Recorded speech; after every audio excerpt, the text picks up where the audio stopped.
Hi guys, welcome to Counterpoints. My name is Connor, and today we're going to be breaking down the Expanse, specifically the Battle of Ganymede. You should check out previous episodes, but for a quick recap, humanity is a multi-planetary species with three major factions.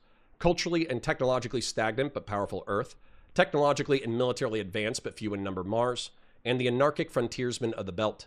An Earth-owned belt-working ice hauler named the Canterbury got nuked by unknown stealth ships, with most people blaming Mars. Shortly thereafter, the Martian Congressional Republic Navy Doniger, the flagship of the Martian fleet, was also destroyed, putting Mars on a war footing, blaming the Earth Navy or Belter pirates. The last known location of the Doniger was the research station Phoebe, and so the MCRN Scirocco attempted to land there and investigate the destruction of the Doniger.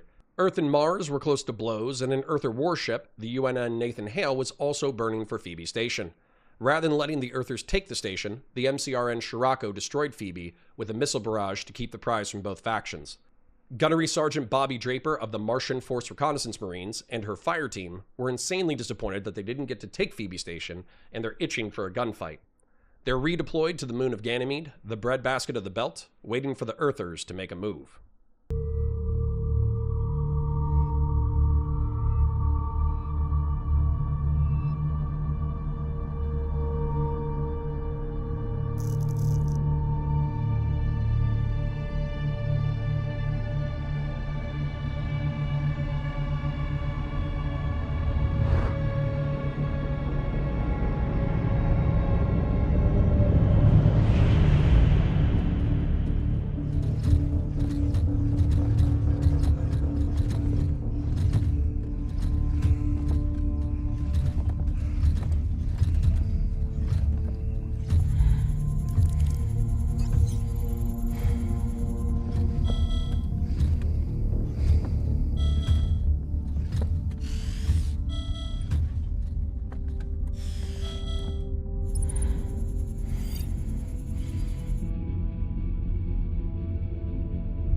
Those UN grunts are definitely loaded for bear. You really believe Earth is going to try to take this station? Why else would we be here? To guard soybeans, apparently. You wanted action, Stickman. You got it. Is this what passes for action with you Navy type, sir? Look on the bright side, Marine. At least you're finally off the bus. You know, I really hope Eros was our tech. Be nice to have something in our back pocket to turn Earth to slag if need be. Well, fortunately for our species, no human being is dumb enough to put you in charge, Hillman. Still the speculation. Everyone's jumpy enough as it is. Maybe we shoot the soybeans, sir. Only if they shoot first. Stickman, you're getting a little close to the UN line. Back off, maintain 2 clicks minimum separation. Understood. Overwatch, Stickman 1 out. Yep. Backing off. Don't want to make the Blues nervous.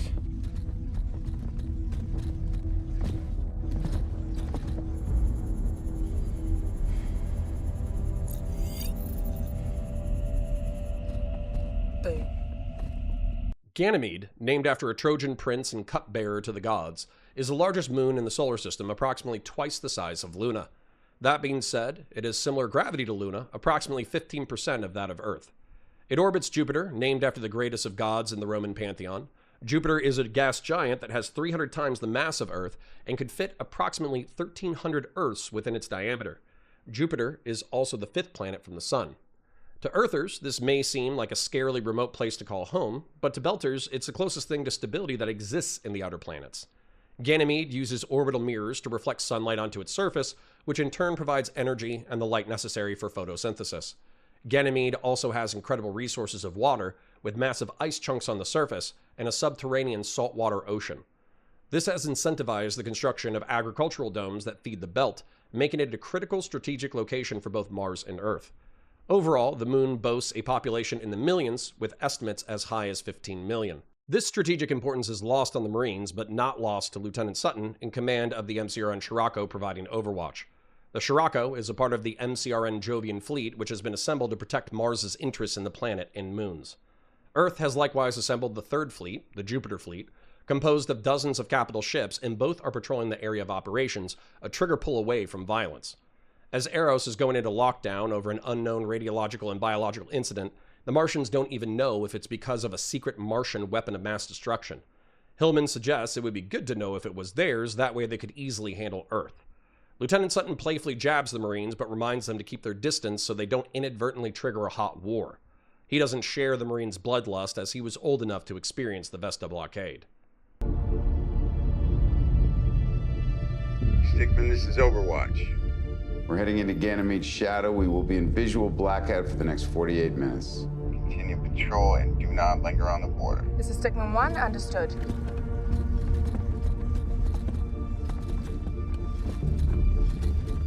What do we have here? It's not one of ours.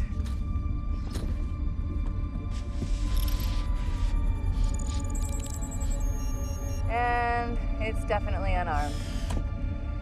Probably just an unlicensed ag drone from one of the greenhouses. Copy that.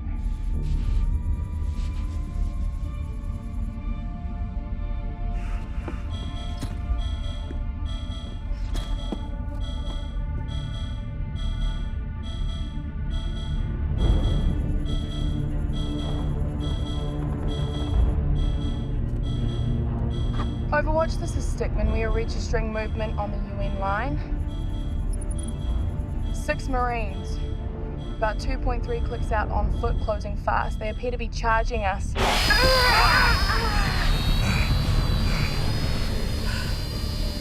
They're jamming us! Overwatch, are you there? Hellman, Travis, Saeed, Marines, do you copy?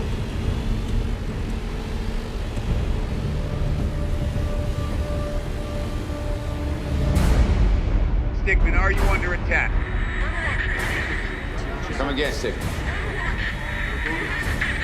The comms are being jammed from the surface. We need to boost our signal. Sorry, sir, we're still on blackout. 1 minute out. God damn it, I need a surface visual now!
The Scirocco is in orbit along Ganymede and cannot stay in visual range indefinitely.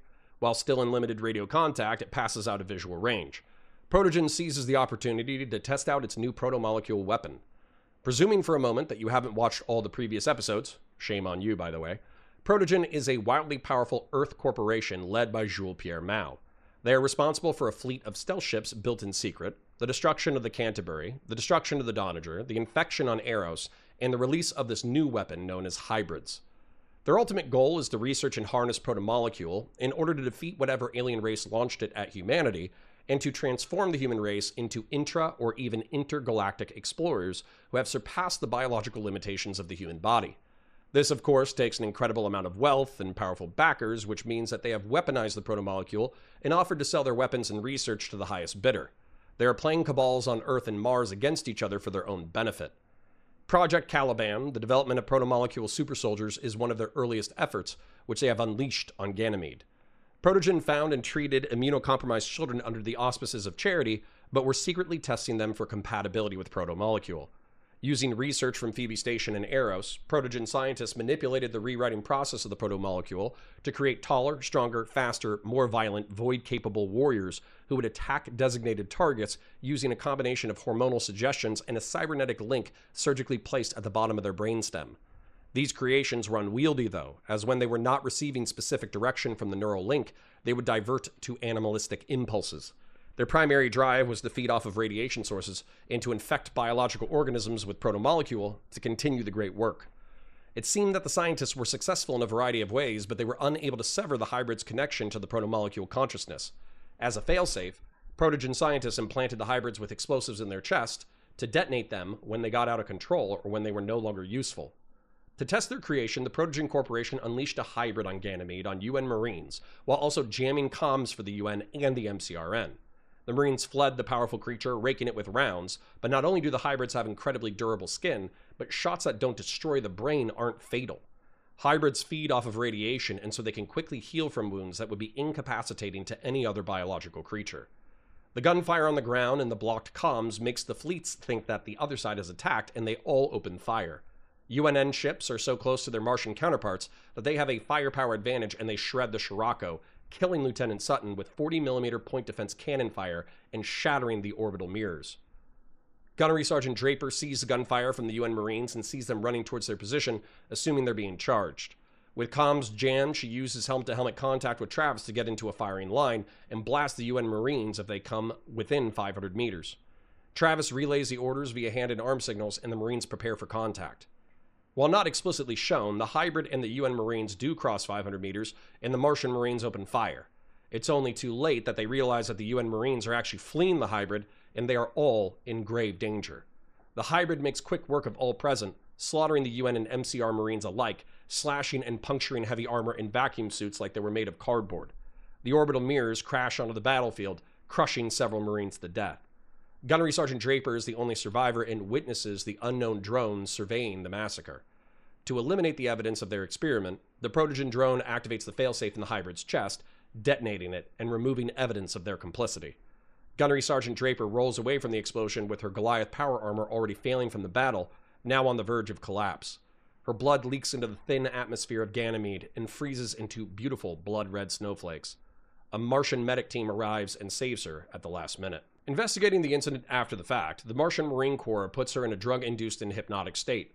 It is only then that she realizes the totality of the situation.